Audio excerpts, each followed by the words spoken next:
नमस्कार, स्वागत है आपका के न्यूज में। मैं हूं आपके साथ विशाल पंडित। आज हम बात करेंगे मिल्कीपुर में प्रचार, आरोपों की बौछार।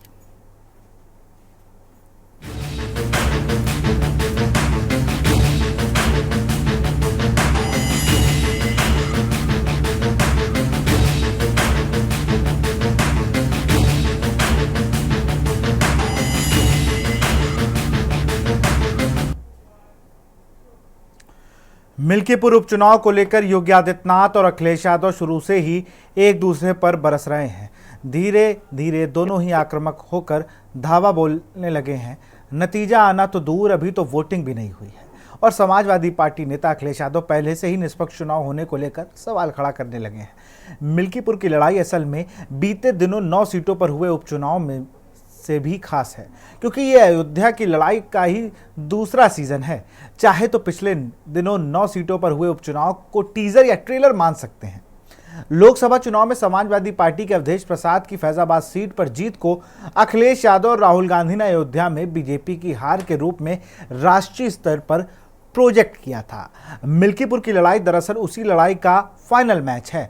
मिल्कीपुर में अव्वल तो मुख्य लड़ाई अवधेश प्रसाद के बेटे समाजवादी पार्टी के उम्मीदवार अजीत प्रसाद और बीजेपी के चंद्रभान पासवान के बीच है, लेकिन नगीना सांसद चंद्रशेखर आजाद ने समाजवादी पार्टी के बागी नेता सूरज प्रसाद को उतारकर पेच फंसा दिया है और अब मामला ज्यादा से ज्यादा पासवान वोट झटक लेने का ही है ताकि जीत पक्की की जा सके। वहीं आज मिल्कीपुर में प्रचार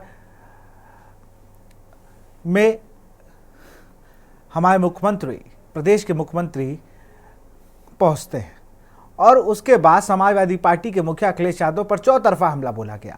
मुख्यमंत्री ने रेप के आरोपी सपा नेता मोहित खान का जिक्र किया और कहा कि देख सपाई बिटिया घबराई। महाकुंभ का जिक्र करते हुए उन्होंने कहा कि सभी धर्मावलंबी बिना जाति और पंथ के भेदभाव से ऊपर उठकर संगम में स्नान कर रहे हैं। मां गंगा का और भगवान प्रयागराज का आशीर्वाद प्राप्त कर रहे हैं। संगम का संदेश है, एकता से ही देश अखंडता की ओर बढ़ेगा, लेकिन जातिवाद और परिवारवाद इस एकता के मार्ग में सबसे बड़ी चुनौती है। मैं यहाँ इन्हीं चुनौतियों पर प्रहार करने आया हूँ। जातिवाद और परिवारवाद की राजनीति आपके विकास में बाधा है। आगे मुख्यमंत्री ने कहा कि जातिवाद और परिवारवाद की राजनीति आपके विकास में बाधा है। यह राजनीति आपकी आस्था के साथ खिलवाड़ करती है। कुछ लोग केवल अपने परिवार की चिंता करते हैं, जनता की नहीं। उन्होंने कहा, कभी किसी दलित, वंचित या पिछड़ी जाति के व्यक्ति का उत्थान नहीं किया। याद करिए, अयोध्या जनपद का पुराना नाम अंबेडकर नगर था। यहीं स्वर्गीय डॉक्टर राम मनोहर लोहिया पैदा हुए थे। उन्होंने कहा था कि संपत्ति के चक्कर में पड़े लोग समाजवादी नहीं हो सकते हैं। आज के समाजवादी संपत्ति के पीछे पड़े हैं। वह हर जगह कब्जा कर लेते हैं, अपराधियों और माफियाओं को बेचते हैं वो जमीनें। और सीएम योगी आदित्यनाथ ने क्या कुछ कहा, एक बार वो सुन लीजिए। समाजवादी पार्टी प्यार केवल करती है किससे? ये आंसू बहाती है जब कोई माफिया मरता है तो उसके यहां मरसियां पढ़ने के लिए लोग जाते हैं। एक दलित बेटी के साथ, इज्जत के साथ खिलवाड़ करने वाला मोइन खान इनका हीरो होता है। अरे बेटी तो बेटी है, उस बेटी का सम्मान होना चाहिए था, उसकी सुरक्षा होनी चाहिए थी। सफाई दे रहे हैं कि डीएनए जांच होनी चाहिए। अरे उस बेटी का बयान पर्याप्त है, लेकिन फिर भी ये लोग बेटी की इज्जत के साथ खिलवाड़ करते हैं। यही समाजवादी पार्टी का वास्तविक चरित्र है। जब हमारी सरकार ने 3 बटालियन, महिला बटालियन, पीएसी की 3 महिला बटालियन वीरांगना उदा देवी के नाम पर, वीरांगना झलकारी बाई के नाम पर और वीरांगना अवंती बाई के नाम पर, इन 3 वीरांगनाओं के नाम पर 3 महिला पीएससी की बटालियन के गठन की कार्रवाई को आगे बढ़ाया। समाजवादी पार्टी ने उसका भी विरोध किया। बहनों और भाइयों, इस समाजवादी पार्टी बाबा साहब के नाम पर बने हुए कन्नौज के मेडिकल कॉलेज का नामकरण बदलती है। हमारी सरकार आई, हमने फिर से कन्नौज के मेडिकल कॉलेज का नामकरण बाबा साहब भीमराव अंबेडकर के नाम पर रखने का काम किया। याद करिए, 22 जनवरी 2024 को जब अयोध्या में आदरणीय प्रधानमंत्री श्री नरेंद्र मोदी जी के कर कमलों से 500 वर्षों का इंतजार समाप्त हुआ और प्रभु रामलला अयोध्या में विराजमान हुए, समाजवादी पार्टी ने तब भी विरोध किया था। समाजवादी पार्टी ने तब भी विरोध करके आपकी आस्था के साथ खिलवाड़ किया था। ये वही समाजवादी पार्टी है, ये वही समाजवादी पार्टी है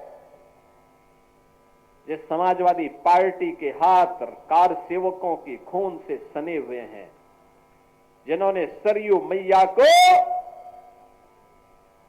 कार सेवकों के खून से लाल करने का काम किया था। अयोध्या की गलियों में निर्दोष कार सेवकों पर गोलियां बरसाई थी। ये वही समाजवादी पार्टी है।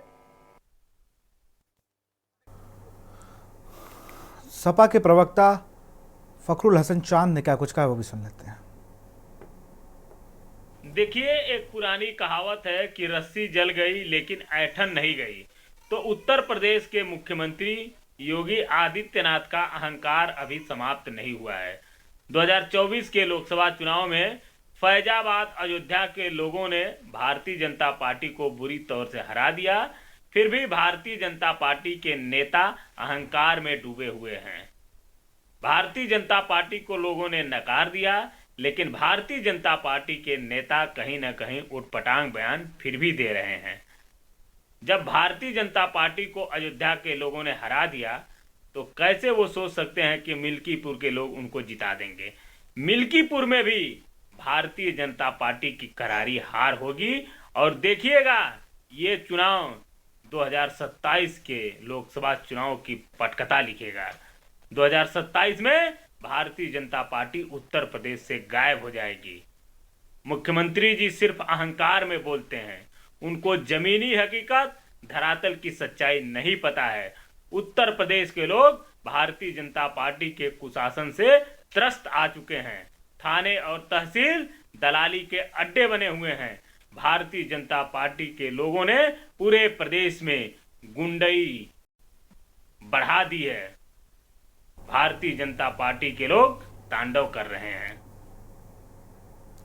माफ करिएगा, डीपी यादव हैं सपा के प्रवक्ता। ये उनका मत था अपनी तरफ से। एक वायरल वीडियो और भी है, जरा उस वायरल वीडियो की तरफ हम जाएंगे, उसको सुने। खत्म करूंगा क्योंकि कई लोगों को बोलना है कि जख्मी परिंदे की तरह जाल में हम है।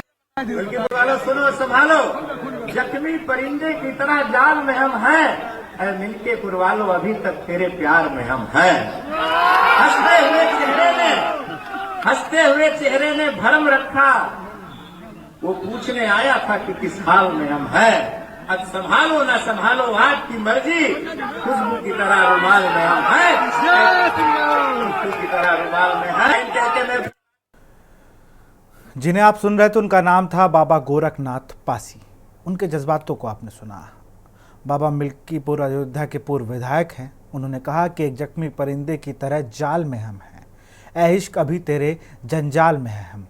हंसते हुए चेहरे ने भरम रखा है हमारा, वो पूछने आया था कि किस हाल में हम हैं। अब आपकी मर्जी, संभालो ना संभालो, खुशबू की तरह आपके रुमाल में हम हैं। खैर, अब वो कौन से जख्मी परिंदे हैं, किसके जंजाल में हैं, अब ये वही जाने। खैर, डीपी यादव समाजवादी पार्टी के प्रवक्ता हमारे साथ हैं, कुंवर सिंह निषाद हैं, कांग्रेस प्रवक्ता महेंद्र सिंह जी हमारे साथ हैं, बहुत वरिष्ठ पत्रकार हैं, रजनीकांत वशिष्ठ जी हैं, राजनीतिक विश्लेषक, और अब्दुल मलिक हैं भाजपा से। डीपी यादव का ही रुख करूंगा। डीपी भाई, बड़े आरोप लगाए भाई आप पे, और परिवारवाद की बात थी, इसलिए मैंने कांग्रेस के भी जो साथी हैं कुंवर सिंह, उनको भी इन्वाइट किया कि भाई ये लोग कहते हैं बार बार आरोप आता है परिवारवाद का, तो दो ही पार्टियां सबके जहन में आ जाती हैं जिन्हें बताया जाता है कि परिवारवाद ये लोग बहुत करते हैं। डीपी भाई, कई आरोप लगे, फिर से कार सेवकों पे गोली चलाने वाला, मोईद अहमद के पे बयान जो दिया था अखिलेश यादव ने डीएनए को लेकर उसके लिए, और माफिया की लोहिया जी की बात, पूरे बयानों में तो उन्होंने लोहिया जी की बात तक नहीं मानी। संपत्ति कब्जा करके माफियाओं को बेचती है ये सपा। जी जी जी। एक एक सवाल का जवाब दूंगा माननीय मुख्यमंत्री जी का। क्योंकि वो संवैधानिक पद पर हैं तो तमाम ऐसे तथ्यों को वही वो कहते हैं जिसका किसी सच्चाई से कुछ भी लेना देना नहीं है। माननीय मुख्यमंत्री जी को सारी सच्चाई जान लेनी चाहिए, उसके बाद बोलनी चाहिए। देखिए, संवैधानिक पद पर कोई व्यक्ति अगर होता है तो निश्चित रूप से उसको अतीत का पूरा ज्ञान होना चाहिए। आदरणीय नेताजी मुख्यमंत्री थे और जब अयोध्या में भारतीय जनता पार्टी के गुंडे जा करके कानून व्यवस्था को तहस नहस करने का काम कर रहे थे, तो वहां पर जो कानून व्यवस्था कायम करनी चाहिए थी वो आदरणीय श्री मुलायम सिंह यादव जी ने कायम किया। अब जब अपने डिसीजन दिया था सुप्रीम कोर्ट ने, जब अयोध्या बाबरी मस्जिद का डिसीजन आया था राम जन्मभूमि का, तो सुप्रीम कोर्ट ने बाकायदे इस बात को मेंशन किया था कि वहां पर जो तत्कालीन सरकार को कदम उठाने चाहिए थे वो सरकार ने कदम उठाए थे। तो क्या वो सुप्रीम कोर्ट पर विश्वास नहीं करते हैं?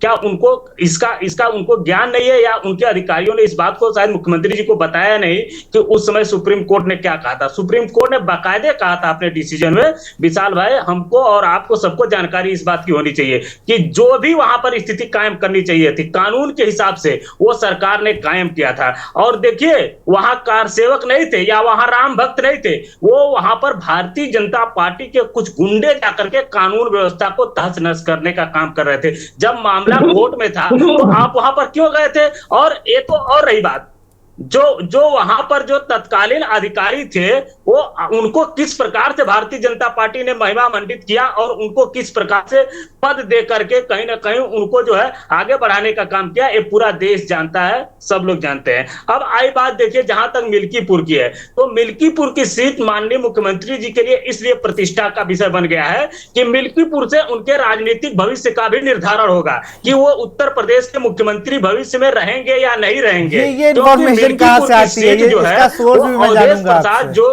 कहीं ना कहीं इस इंफॉर्मेशन का सोर्स मुझे भी बताइएगा भाई जरा, कि सीएम। इस इंफॉर्मेशन का सोर्स यही है कि क्योंकि जब देखिए राजनीति में कुछ बातें ऐसी होती हैं कि जो लिखित में नहीं आती हैं, जो हम और आप कहीं ना कहीं आएंगे। अविरल भाई बात पूरी हो जाने दीजिए। अविरल भाई पूरा मौका दूंगा। पता नहीं आपको भी बोल लीजिएगा भाई। अविरल भाई क्यों इतने उतावले होते जा रहे हैं? बोलिएगा। अभी विशाल भाई आपको भी पूरा समय देंगे।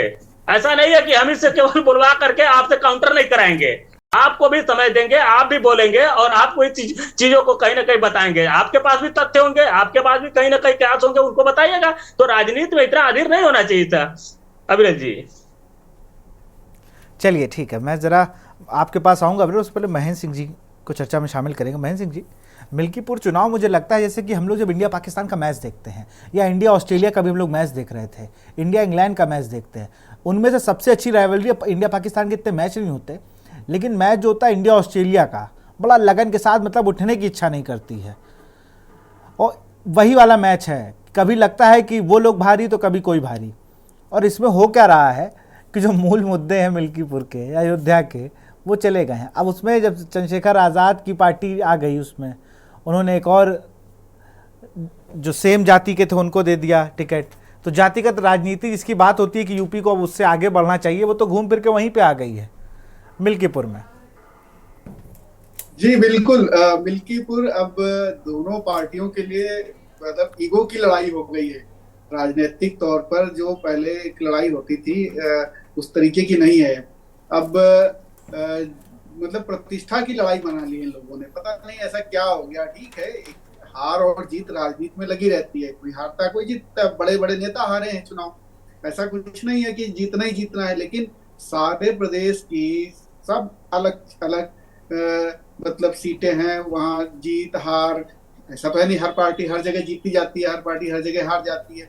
लेकिन मिल्कीपुर अयोध्या ये ऐसा बना दिया गया है, पूरे मीडिया में भी वही छाया हुआ है, राजनीतिक विमर्श में वही छाया हुआ है। वहाँ कितने मंत्री डेरा डाले हुए हैं, कितने पदाधिकारी डेरा डाले हुए हैं। मतलब ऐसा लग रहा है जैसे कि अमेरिका के राष्ट्रपति का चुनाव हो और वहां पर पूरी मशीनरी लगी हुई है, सब कुछ मिल्कीपुर हो गया, पता नहीं क्या हो गया। मुझे तो लग रहा है अगर थोड़ा इंटरनेशनल लेवल पे अगर हम लोग मिल्कीपुर को देखें तो मुझे नहीं लगता अगर ये सब ऐसा पॉसिबल होता तो डोनाल्ड ट्रंप या और तमाम जो नेता वर्ल्ड वाइड हम कहीं प्रचार कर रहे होते अलग अलग पार्टियों का कि भाई साहब देखिए मैं इनकी नीतियों से प्रभावित हूँ, आइए यहाँ पे, क्योंकि बिल्कुल बिल्कुल एक रैली हो जाती है उन लोगों की, यहाँ पर एक बड़ा वो हो जाता। अरे मतलब ठीक है, विधायकी का चुनाव है, होने दीजिए उसको। ऐसा क्या है कि पूरे साधन संसाधन पैसा समय सब वहीं पर बर्बाद करना है, वहीं पे लगा देना है।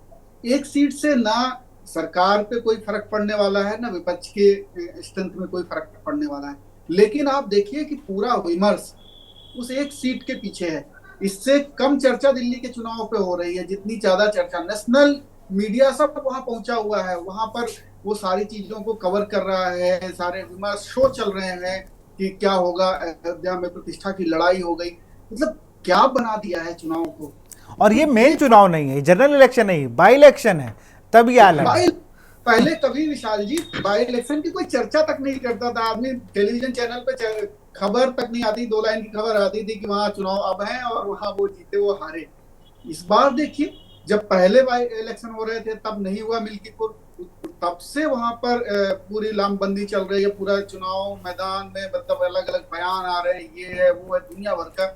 अभी तो पूरी सरकार और पूरा विपक्ष एकजुट है, लगा हुआ है वहां पर कि बस किसी तरीके से जीतना है। और फिर और देखिए टीज करने का मतलब बच्चों की तरह टीज करते, जैसे संसद में भी जाके एक दूसरे को नीचा दिखाने की कोशिश हुई कि अयोध्या देखिए साहब आप अयोध्या नहीं जीत पाए, हमने आपको अयोध्या में ही गिरा पड़ा के मारा। तो कोई कह रहा कुछ, मतलब ये भी नहीं करना चाहिए। इस तरीके की टीजिंग करते हैं तो फिर एक बच्चों वाली लड़ाई मतलब होता है कि किसी भी हाल में जीतना है, चाहे हमें जिसको प्रभावित करना पड़े, चाहे कुछ भी करना पड़े। ये भी नहीं होना। ये स्वस्थ राजनीति में न विपक्ष ने उस परंपरा को ठीक से निभाया और न ही सत्ता पक्ष ने।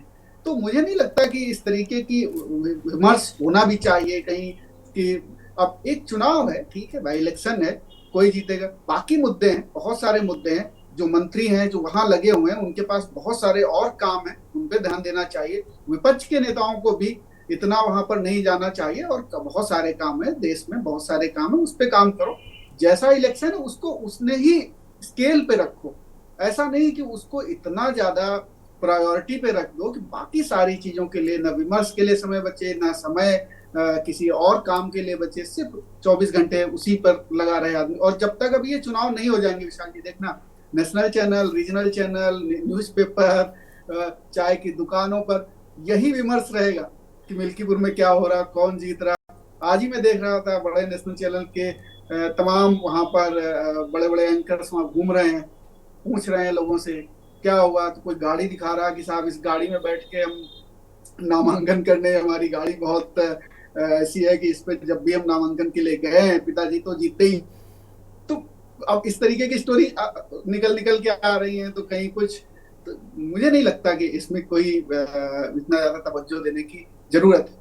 तवज्जो देना चाहिए। बहुत छोटा कार्यकाल होता है, 5 साल कहने के लिए बहुत बड़ा है लेकिन बहुत छोटा है किसी राज्य के डेवलपमेंट के लिए।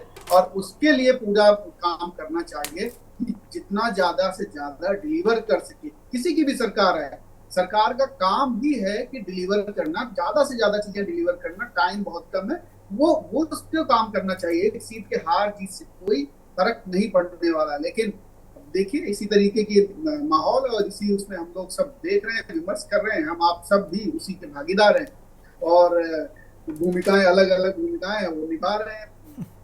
भी अपनी मुझे तो मैं तो देख रहा था ना अभी मैंने महेंद्र जी, मैंने जो वो वायरल वीडियो था बाबा गोरखनाथ का, वो जिस तरीके से अपने लहजे को शांत करते हुए बता रहे हैं, दर्द उनके मन में भी है। लेकिन बोले तो बोले क्या, संगठन ने कहा होगा कि हम आगे आपको कहीं कुछ बड़ी जिम्मेदारी देंगे।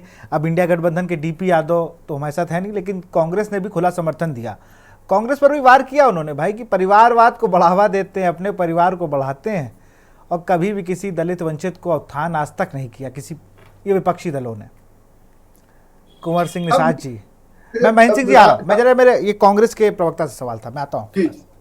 देखिए योगी जी जब बात करते हैं तो अभी उपचुनाव है। अभी महेंद्र जी ने जैसा बताया कि इस चुनाव से न तो सरकार बनने वाली है न सरकार बिगड़ने वाली है।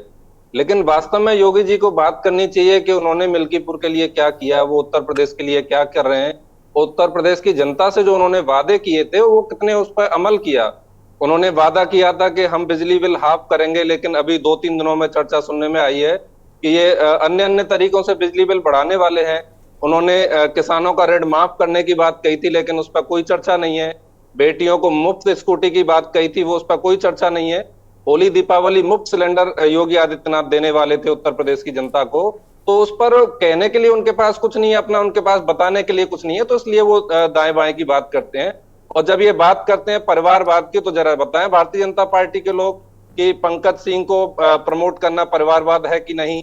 पीयूष गोयल, नीलेश राणे, अनुराग ठाकुर, राजू भैया, देवेंद्र फडणवीस, ये वो लोग हैं जो परिवारवाद की ही उत्पत्ति है और भारतीय जनता पार्टी ने इनको प्रमोट किया। और अभी योगी आदित्यनाथ जी ने आज बलात्कार पर चर्चा की। बलात्कार हालांकि ये ऐसी बीमारी बन गई है उत्तर प्रदेश की सरकार के रहते हुए, योगी आदित्यनाथ के रहते हुए, कि लगातार बलात्कारियों को संरक्षण देने का काम योगी आदित्यनाथ और उनकी सरकार ने किया है। उसके कुछ उदाहरण मेरे पास हैं। लगातार ये कुणाल पांडे, आनंद सिंह चौहान, इनकी जाति देखकर इनके ऊपर इनका योगी आदित्यनाथ का बुलडोजर नहीं चलता है। स्वामी चिन्मयानंद जैसे एक बहुचर्चित मामले में स्वामी चिन्मयानंद के ऊपर से बलात्कार का मुकदमा वापस लेना, ये योगी आदित्यनाथ की इस विषय में उसमें तो गवाह नहीं बदल गए ना, गवाह बदल गए ना, उसमें तो गवाह ही अपने बयान से बदल गए, तो उसमें क्या करेगा कोई? ठीक है, गवाह बदल गए या बदल दिए गए, ये तो चर्चा की बात है। पब्लिक डोमेन में तो ये बात है कि जबरदस्ती गवाहों के ऊपर दबाव डाला गया। कुलदीप सिंह को संरक्षण योगी आदित्यनाथ सरकार ने भैया दिया। जितनी तेज कुलदीप सिंह सेंगर पे कार्रवाई उतनी कहीं नहीं हुई। कुलदीप सिंह सेंगर आज भी भैया कुलदीप सिंह सेंगर बहुत तेज कार्रवाई हुई। जिस मुद्दे पर आज चर्चा करने आप डिबेट में आए हैं उस मुद्दे पर आपको लगता नहीं है कि योगी आदित्यनाथ झूठ बोल रहे हैं तो मुद्दे की बात नहीं है? योगी आदित्यनाथ बलात्कारियों को संरक्षण देंगे, यह मुद्दे की बात नहीं है। योगी आदित्यनाथ ब्रजभूषण शरण सिंह जैसे बलात्कारी को संरक्षण देंगे, भारतीय जनता पार्टी बलात्कारियों को संरक्षण देगी, मोदी जी ये बलात्कारियों को संरक्षण देंगे, तो क्या मुद्दे की बात नहीं है? आपके विधायकों को कोर्ट से सजा मिलती है। रामदुलार गौड़ बलात्कारी और उसको कोर्ट ने सजा दी, भारतीय जनता पार्टी ने उसको प्रमोट करके विधायक बनाया। क्या मुद्दे की बात नहीं है? कौन तय करेगा? मत समझिए, भारतीय जनता पार्टी तय नहीं करेगी, योगी आदित्यनाथ तय नहीं करेंगे, मोदी जी तय नहीं करेंगे, देश की जनता तय करेगी। राकेश राठौर का नाम क्यों नहीं लिया? उत्तर प्रदेश की जनता ने बकायदा। अरे भाई अब रेप पे चर्चा कर रहे हो तो राकेश राठौर का भी तो नाम लो, आप ही का सांसद है ना वो। इनकी सरकार में 112 ऐसे कुंवर भाई, अरे भाई साहब सुन लो भाई, चलिए ठीक है आप सब बने रहिए, मैं आऊंगा आपके पास आऊंगा, लेकिन यहाँ पर वक्त एक छोटे से ब्रेक का। आप देख रहे हैं के न्यूज, खबरों का सारथी।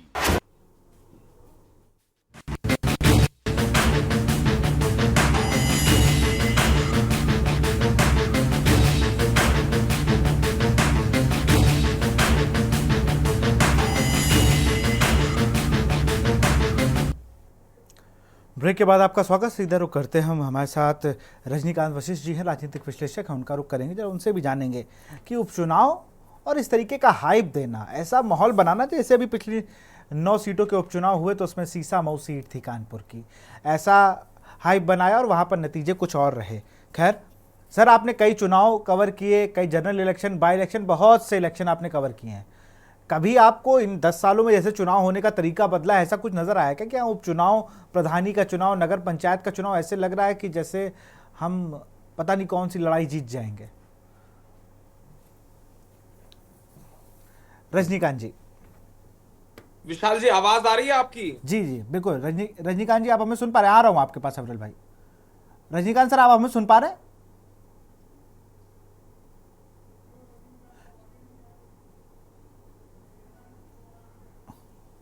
चलिए फिर से जुड़ने की कोशिश करते हैं।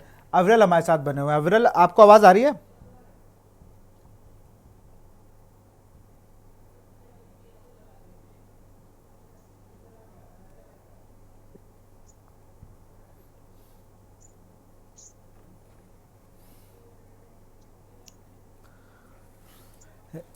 चलिए फिर से महेंद्र। रजनीकांत जी आपको आवाज आ रही है हमारी?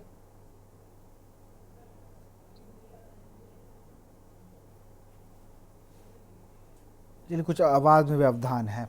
महेंद्र सिंह जी के पास ही चलूंगा।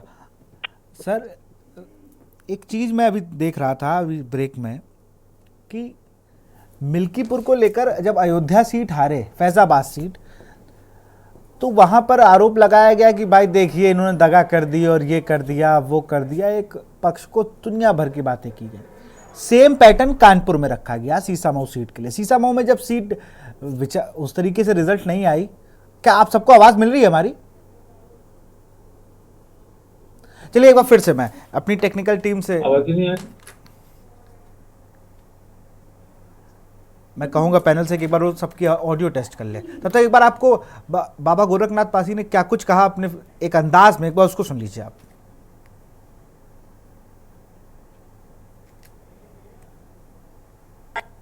मैं अपनी बात खत्म करूंगा क्योंकि कई लोगों को बोलना है कि जख्मी परिंदे की तरह जाल में हम हैं। मिल्कीपुर वालों सुनो संभालो, जख्मी परिंदे की तरह जाल में हम हैं। मिल्कीपुर वालों अभी तक तेरे प्यार में हम हैं।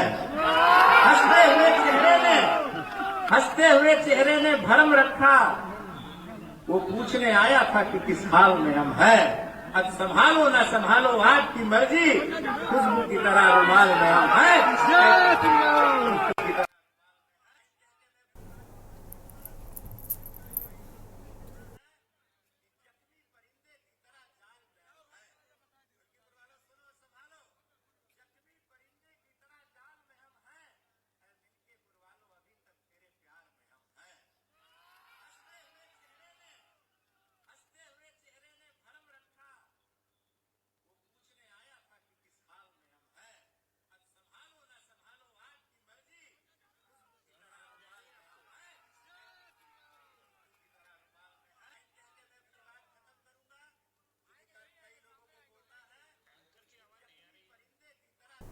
महेंद्र सिंह जी, आप हमें सुन पा रहे हैं?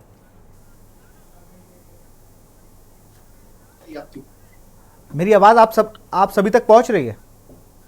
जी जी, अब पहुंच रही है। बिल्कुल बिल्कुल। रजनीकांत जी के पास चलूंगा जी।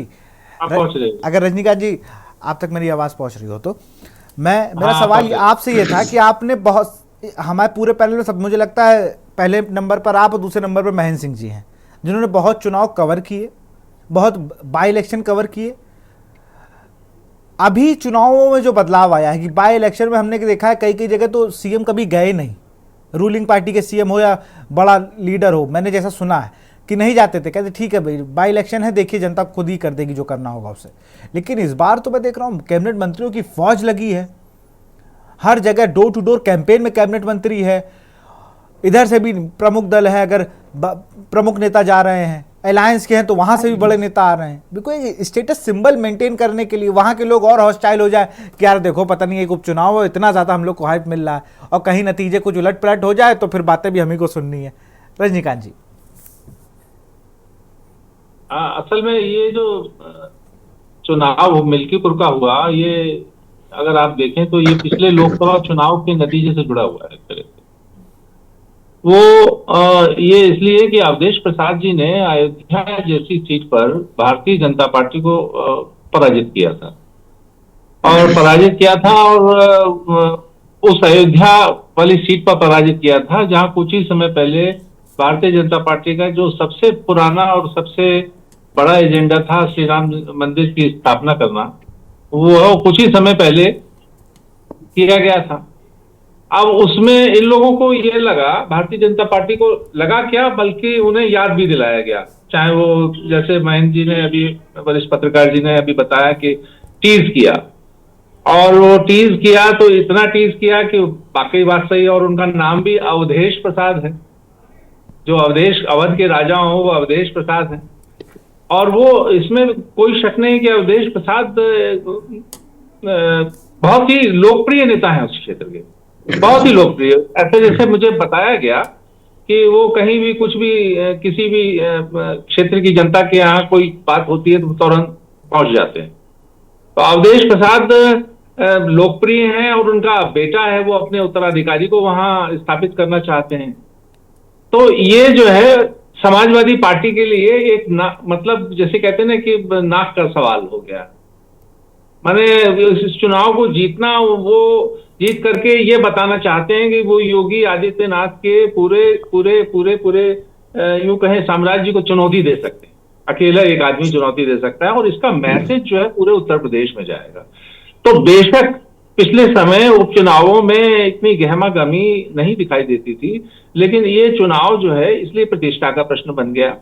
दूसरा भारतीय जनता पार्टी के लिए कि भारतीय जनता पार्टी भी जो है अवधेश प्रसाद जैसे दिग्गज नेता को पिछले विधानसभा चुनाव में उनको हराने के कहें बल्कि उनके काफी नजदीक पहुंच गए जी। वो जो मतों का प्रतिशत था वो बहुत कम था, 14,000 के करीब, या यूं कहें 6% वोट दोनों पार्टियों में 6% वोट का फर्क था दोनों पार्टियों में, भारतीय जनता पार्टी में और समाजवादी पार्टी में। तो इनके लिए, भारतीय जनता पार्टी के लिए इसलिए नाक का सवाल है, और अवधेश प्रसाद जी के लिए भी नाक का सवाल है, समाजवादी पार्टी के लिए भी नाक का सवाल है। ये और बात है कि नतीजे क्या आएंगे, बिल्कुल जैसे नेक एंड नेक फाइट कह सकते हैं इसको, और ये कहना बड़ा मुश्किल है। लेकिन हाँ, ये जरूर है कि इस बार भारतीय जनता पार्टी उस 14,000 के या 6%, 14,000 मतों के 6% के गैप को पूरा करने के लिए बाजिद है किसी भी कीमत पर।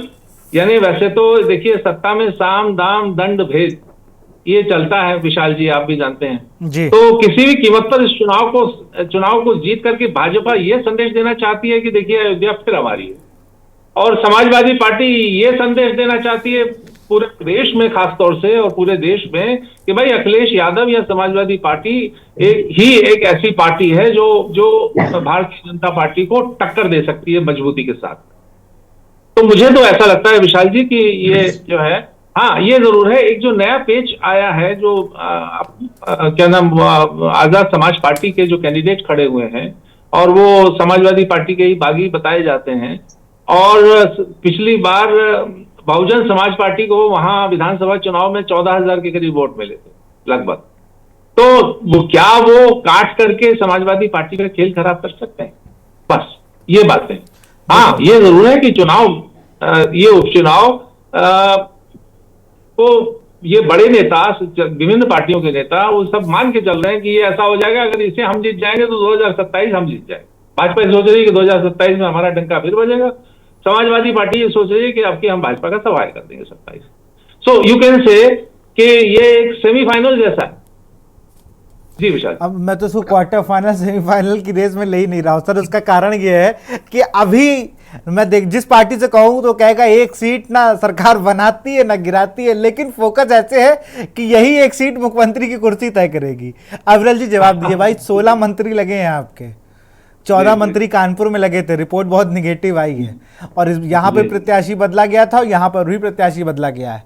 आरोप चाहिए थे, सीएम ने यहाँ पर भी रोड शो किया, सीसामऊ की सीट पर खूब ताकत झोंकी, लेकिन प्रत्याशी को रिस्पांस नहीं मिला। और देखा हम लोगों ने क्या क्या तस्वीरें आई। मिल्कीपुर में अखिलेश यादव ने पहले ही कह दिया निष्पक्ष चुनाव कराइए। अवधेश प्रताप ने कहा कि वहां डीएम और एसएसपी अगर चुनाव लड़ेंगे तो फिर तो कुछ और ही होगा। सारे आरोपों का आप जवाब दीजिए आप। जी नहीं, देखिए जहां तक विषय भारतीय जनता पार्टी का, हम जनता के मुद्दों के आधार पर जनता के मध्य में जाकर चुनाव लड़ते हैं और जनता हमें पूर्ण रूप से सपोर्ट करती है, और इस बार भी उसी प्रकार से जनता भारतीय जनता पार्टी के पक्ष में नजर आ रही है। जो ग्राउंड रियलिटी है वो यही है कि भारतीय जनता पार्टी निश्चित रूप से इस उपचुनाव को जीत रही है, मिल्कीपुर उपचुनाव को जीत रही है, इसमें कोई दो राय नहीं है। लेकिन जहां तक विषय समाजवादी पार्टी का, समाजवादी पार्टी जनता को भ्रमित करने का प्रयास पहले भी करती रही है, आज भी कर रही है और भविष्य में भी करती रहेगी। लेकिन जनता इस बार भ्रमित होने वाली नहीं है। इन्होंने संविधान के मुद्दे पर जनता को भ्रमित करने का कार्य पूर्ववर्ती चुनाव में किया, लोकसभा चुनाव में किया, लेकिन पिछले उपचुनाव में किस प्रकार के नतीजे आए वो भी जनता ने स्पष्ट कर दिया कि जनता भारतीय जनता पार्टी के साथ है। और निश्चित रूप से भारतीय जनता पार्टी ही वो पार्टी है जो जनता के हित में फैसले लेती है, जो जनकल्याणकारी योजनाएं चलाती है और जो गरीब की चिंता करती है। अंतिम पंक्ति में खड़े हुए अंतिम व्यक्ति की चिंता करने वाली पार्टी यदि कोई है तो भारतीय जनता पार्टी है। उत्तर प्रदेश के मुख्यमंत्री माननीय योगी आदित्यनाथ जी महाराज हैं, प्रधानमंत्री आदरणीय श्री नरेंद्र मोदी जी हैं, और उसके साथ साथ विषय अखिलेश यादव जी का। जहां तक विषय अखिलेश के कालखंड का, उस समय किस प्रकार की घटनाएं घटित होती थी वो भी सबने, और क्राइम रेट किस प्रकार से इंक्रीज हुआ उस दौर में, उस कालखंड में, वो भी सबने देखा है। और पश्चिमी उत्तर प्रदेश के बहुत से जनपद हैं, ये तो कहा जाए पूरे उत्तर प्रदेश में ही लगभग दिन ढलने से पहले ही मोटरसाइकिलों पर कट्टे वाले लोग घूमने लगते थे, बदमाश घूमने लगा करते थे। तो आज इस प्रकार की स्थिति उत्तर प्रदेश में किसी स्थान पर कहीं नहीं है। ये उत्तर प्रदेश के मुख्यमंत्री योगी आदित्यनाथ जी महाराज के कारण है, उत्तर प्रदेश की जो अच्छी कानून व्यवस्था है उसके कारण है, उत्तर प्रदेश के डीजीपी हो, उत्तर प्रदेश के लॉ एंड ऑर्डर की जितने भी एडीजी लॉ एंड ऑर्डर हो, या उत्तर प्रदेश पुलिस हो, या गृह मंत्रालय हो, निश्चित रूप से श्रेय जाता है उत्तर प्रदेश सरकार को, जाता है, इसमें कोई बुरा नहीं है। एक सवाल पूछूंगा आपसे, एक सवाल पूछूंगा। संजीव बालियान आप ही के पार्टी के? जी बिल्कुल, निश्चित रूप से। और नंद किशोर गुर्जर? बिल्कुल भारतीय जनता पार्टी। तो ये लोग ये क्यों कहते हैं कि ये जो यूपी पुलिस है ये हमारी जान लेना चाहती है? नहीं, देखिए उनके द्वारा किस संबंध में कहा गया, किस समय कहा गया, किस कालखंड में कहा गया, कईगो की सुरक्षा हटा दी, तो ये बात बहुत सीरियस है कि भाई विधायक ये क्यों कह रहे हैं। कभी कभी विधायक आपके धरने पे बैठ जाते थाने पे। एक मंत्री जी बड़ा नाराज हो गई थी, उनका फोन नहीं उठा रहे थे, राज्य मंत्री हैं प्रतिभा शुक्ला, उन्होंने कहा कि एसीपी मेरा फोन नहीं उठाता। योगी जी शिकायत उनकी। तो एक आपके विधायक धरने पे बैठ गए, कहे कि बताइए हमारे समर्थक को जबरन बंद किए दे रहे हैं, उसमें भी योगी जी से शिकायत की उन्होंने। तो जब एक थानेदार, एक चौकी इंचार्ज की शिकायत योगी जी तक हो रही है, तो फिर जो आप वाली बात है ना, एडीजी, एसएसपी, कमिश्नर, इनकी चल नहीं रही है फिर, या तो इन्हीं की चल रही है या विधायकों की नहीं चल रही है। दो चीजें हैं, समन्वय नहीं है कानून व्यवस्था को लेकर राजनीतिक पार्टी में और आईपीएस और पुलिस अफसरों में। अवरेल भाई,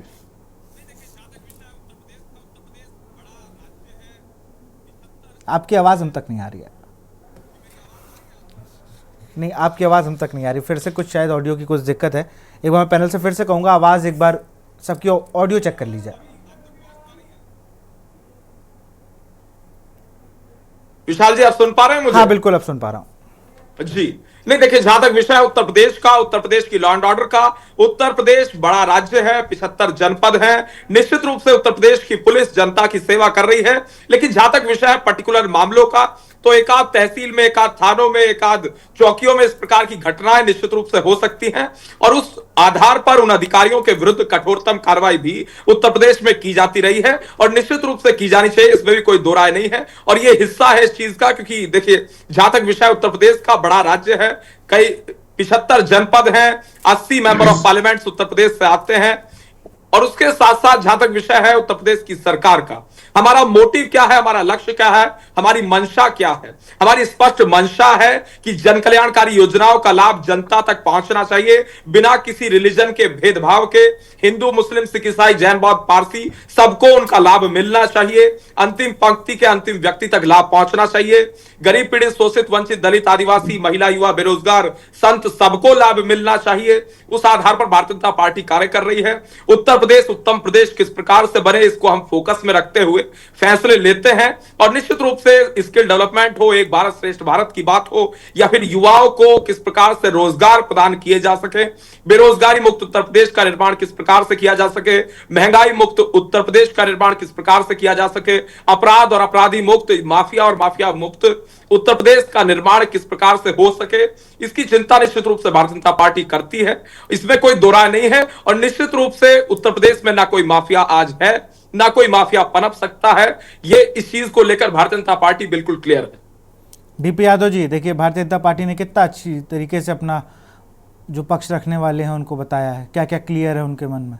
आप लोग खामखा सवाल करते हो मुझे लगता है। देखिए अवरेल जी ने सब बता दिया, ना कोई माफिया है ना कोई कुछ है, आप लोग झूठे आरोप लगाते हो भाई।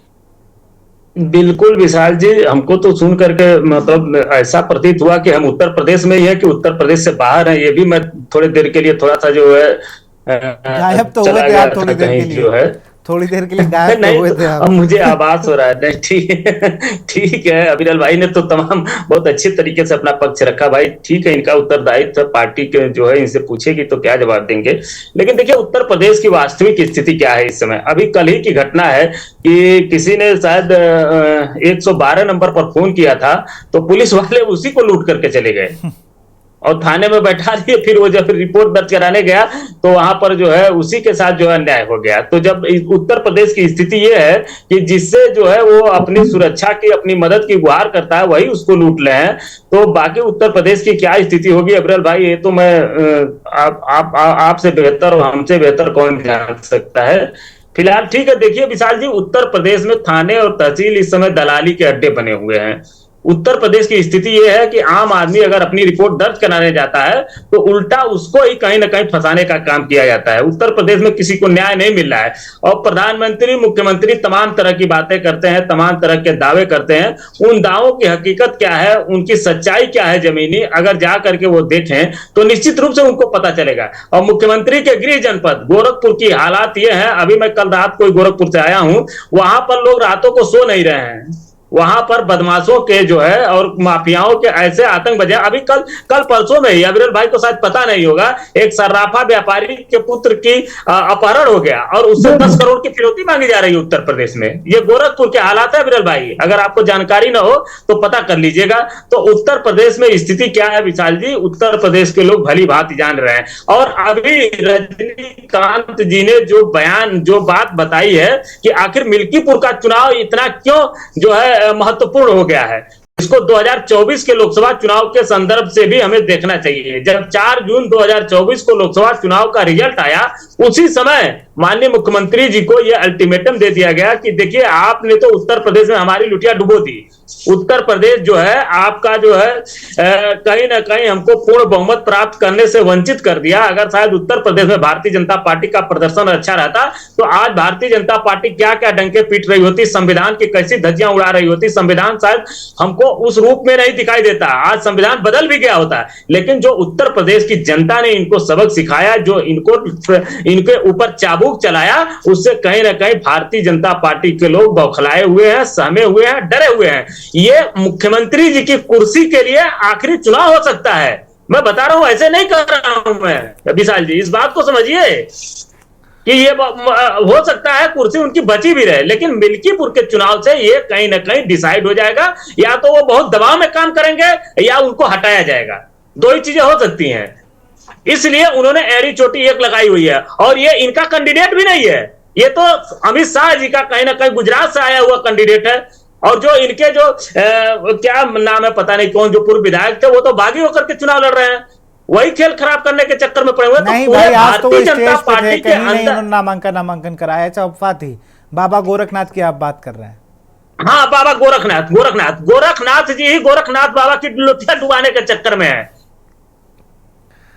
जहां के मठाधीश है माननीय मुख्यमंत्री जी, जहां से आते हैं, जो जिस मठ के वो महंत हैं, उनकी डुबिया गोरखनाथ ही डुबाने के चक्कर में है, उनकी लुटिया। तो निश्चित रूप से देखिएगा जब रिजल्ट आएगा 8 तारीख को, 8 फरवरी को, तो हमें अप्रत्याशित रिजल्ट देखने को मिलेगा। और सबसे महत्वपूर्ण बात जो ये है विशाल जी, वहां से देखिए अवधेश प्रसाद जो है एक SC कम्युनिटी से आते हैं, वो पासी बिरादरी से आते हैं और सामान्य सीट पर जिस प्रकार से समाजवादी पार्टी के नेता आदरणीय अखिलेश यादव जी ने उनको जिता करके संसद में भेजने का काम किया, उससे भी भारतीय जनता पार्टी बौखलाई है। बता दें अविरल जी कि किसी सामान्य सीट पर किसी दलित को टिकट भी दिया हो इन्होंने? पूरे भारतवर्ष की मैं बात कर रहा हूं, ये नहीं बता पाएंगे क्योंकि ये काम ऐसा करते ही नहीं है। ये तो इनकी मजबूरी है कि जो रिजर्व सीटें हैं, जो आरक्षित सीटें हैं दलितों के लिए, उसी पर उनको लड़ाते हैं। अगर इनका बस चले तो उन सीटों को भी एक कानून बना करके समाप्त कर देंगे, कह देंगे नहीं ऐसा है कि ये दलित वलित कहीं से चुनाव नहीं लड़ेंगे और सारी सीटों पर जो है कहीं ना कहीं भारतीय जनता पार्टी के लोग चुनाव लड़ेंगे। तो भारतीय जनता पार्टी के मन में कुछ और है। भारतीय जनता पार्टी कहीं ना कहीं संविधान को समाप्त करने का, देखिए एक जो चाल चल रही थी विशाल जी उत्तर प्रदेश, रोकूंगा डीपी भाई, समय का थोड़ा अभाव है हमारे साथ, महेंद्र सिंह जी का रुख करूंगा। महेंद्र सिंह जी, बड़ा सवाल तो ये है, अब ये तो बता दिए कहीं से इन्फॉर्मेशन डीपी भाई के पास आई होगी, भाई हम कितनी सच है कितनी झूठी। अब डीपी भाई जाने कह रहे हैं कि सत्ता में या तो दब के काम करना पड़ेगा या तो मामला कोई और CM होगा। ये कई दिनों से ये अफवाह है, लेकिन बड़ी बात ये है, बाबा गोरखनाथ का जिक्र हो रहा है, कह रहे हैं कि वो बागी होंगे, ये करेंगे, सारी चीज़ें। अभी रजनीकांत सर ने भी एक अच्छी बात कही कि भाई पिछली बार 14-15 हज़ार का मार्जिन था, 6% वोट का मार्जिन था, लेकिन पिछली बार प्रत्याशी अलग था। मैं इसको सीसा मऊ सीट को इसीलिए एक तराजू पे रख रहा हूँ क्योंकि यहाँ पर भी पिछली बार 12 हज़ार का अंतर था। कैंडिडेट चेंज करना बैकफायर कर गया भाजपा को। बिल्कुल, चुनाव में क्या समीकरण बन जाए बिगड़ जाए ये बड़ा मुश्किल होता है। अभी जैसे बीएसपी के एक नेता शामिल हो गए समाजवादी पार्टी में हाल ही में, जो बीएसपी से निष्कासित थे, तो ये राजनीतिक चुनाव के दौरान इधर से उधर होती रहती चीजें। मैं मानता हूं कि बाबा गोरखनाथ निश्चित तौर पर अवधेश साहब को उन्होंने हराया था, उनका जनाधार था, लेकिन वो तब बात है जब अयोध्या का मामला 1991 में पूरा चल रहा था, बाबरी मस्जिद और अयोध्या वाला मामला, और एक लहर थी, राम लहर थी, उस दौरान की बात है। उसके बाद से बीजेपी को वो सीट नहीं मिली। अब बीजेपी के लिए ये बड़ा अप्रत्याशित था कि अयोध्या में इस बार जब राम मंदिर का उद्घाटन हुआ तो फिर वो हार गई वो सीट। ये उनको बड़ा सेटबैक लगा कि, और ये देश विदेश में सब जगह एक तरीके से बेइज्जती सी हुई। इसके लिए वो बाबा योगी हो या अमित शाह हो या मोदी हो, इन सब लोगों की जो रणनीति जो थी कि इस राम मंदिर से हम जनरल इलेक्शन को प्रभावित करेंगे, तो एक तरीके से देखा जाए कि पूरे जनरल इलेक्शन में राम मंदिर मुद्दा जो उससे उम्मीद थी वो दे नहीं पाया, वो डिलीवर नहीं हुआ, और इसी सीटें कम हो गई बल्कि। तो ये एक बीजेपी की जो रणनीति जो बनाते हैं उनके लिए एक बड़ा सेटबैक था कि आखिर ऐसा क्या हुआ कि हमने वो डिलीवर किया, हमने राम मंदिर का उद्घाटन भी समय से पहले कर दिया, वहां बड़ा आयोजन किया, हम सबसे बड़े हिंदुत्व वाली पार्टी भी बने, हम सबसे ज्यादा राम को चाहने वाले बने, हमने उनका पुनर्प्रतिष्ठा की, सब कुछ किया, हर दिल में राम बसते हैं।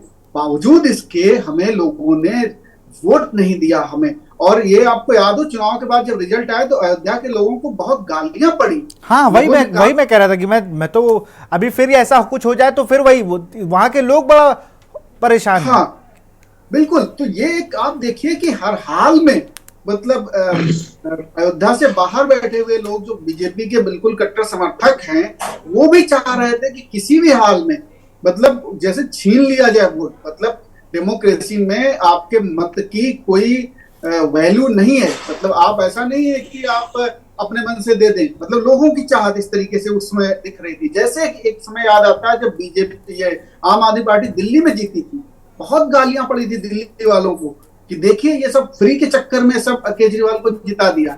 अब देखिए सब जगह फ्री का चक्कर चल रहा है, चाहे वो महाराष्ट्र में ले लीजिए, मध्य प्रदेश में ले लीजिए, सभी जगह वो फ्री का चक्कर चल रहा है। दिल्ली में भी अब बीजेपी भी फ्री के उसमें आ रही। महाराष्ट्र और एमपी में तो पूरा गेम ही बदल गया।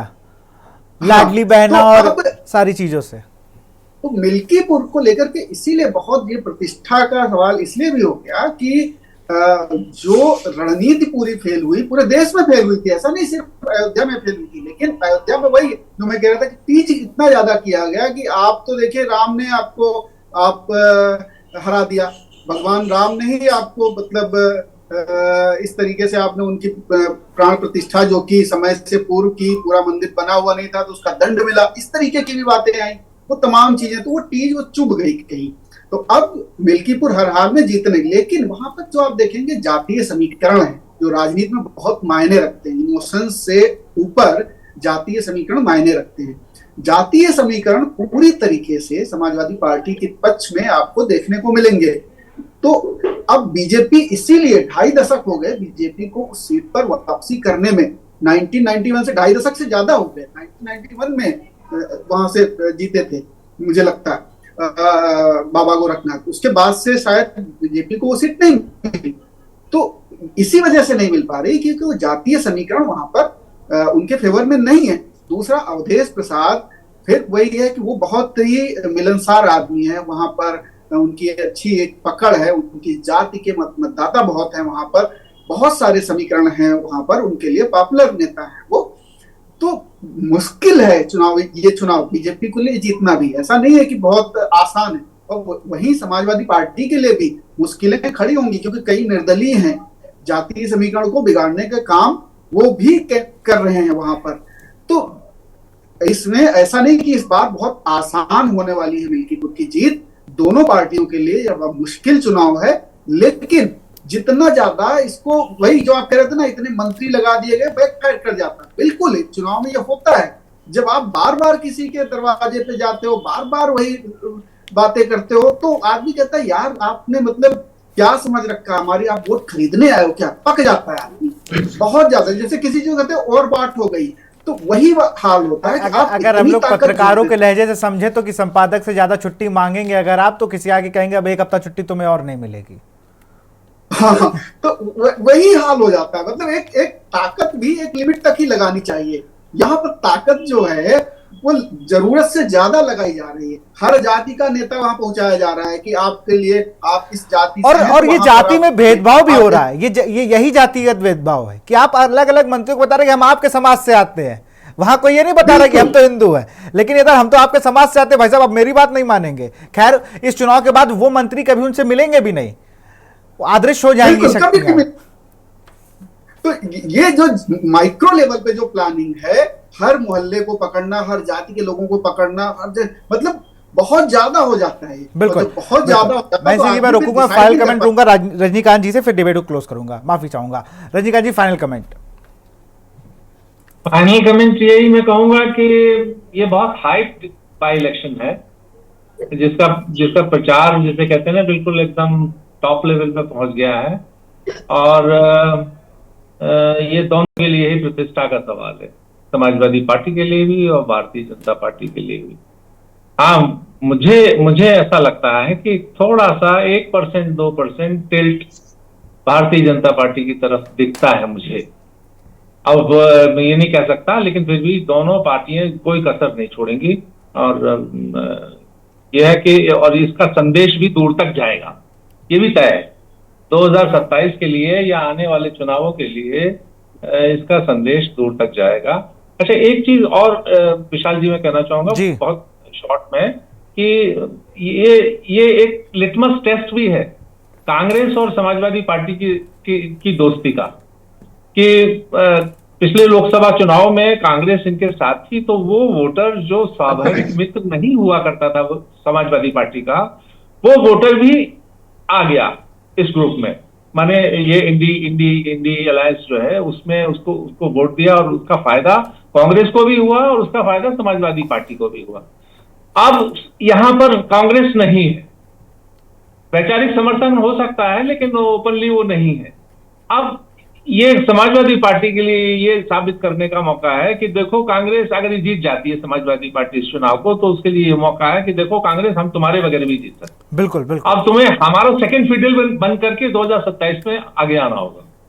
और अगर ये समाजवादी पार्टी हार जाती है तो फिर कांग्रेस को कहने का मौका मिल जाएगा, बाबू अकेले चलोगे तो गड़बड़ हो जाएगा, साथ मिलके चलो। यही मैं कहना चाहूँ। बिल्कुल, बहुत बहुत शुक्रिया आप सभी का, बहुत बहुत शुक्रिया आप सभी का हमसे जुड़ने के लिए, चर्चा को खास बनाने के लिए। हम लोग बात कर रहे थे मिल्कीपुर में प्रचार, आरोपी के प्रचार। अब देखना होगा कि भाई जब वोटिंग होगी, जब लोग निकलेंगे वोट डालने, तो उनके मन में क्या होता है। कहीं वो भी तो उस तरीके से नहीं करेंगे जो उपचुनाव में देखने को मिला। खैर, बहुत ही इंटरेस्टिंग उपचुनाव होगा मिल्कीपुर का, ये बात तो तय है। तो फिलहाल इस कार्यक्रम में इतना ही। देखते रहिए के न्यूज़ इंडिया। नमस्कार।